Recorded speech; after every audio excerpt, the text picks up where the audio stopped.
স্বার্থপর স্বার্থপর গল্পের পার্ট 5। এতদিনের সরি, আমি অসুস্থ ছিলাম তাই পার্ট দিতে পারি নাই। স্বার্থপর গল্পের পার্ট 5। কয়েকদিন পর দেখি আমার থেকে আমার মা বাবা ওকে ভালোবাসে। আমি রাগ করি না, খুশি হই আরো যে ওর কেউ নেই, থাক, ভালোবাসুক ওকে। কিন্তু কে জানতো আমার মা বাবাকে ও একটি ভয়ঙ্কর কাজ করবে। এই ভয়ঙ্কর কাজটি হলো কালা জাদু, যেটি অনেক একটি খারাপ জিনিস।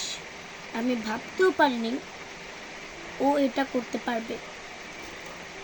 দেখতে দেখতে 1 মাস হয়ে গেল। দেখি আমার মা বাবা আমাকে দেখতে পারে না, আর আমি নিজের ঘরে এখন শুই না, স্টোর রুমে ঘুমাই।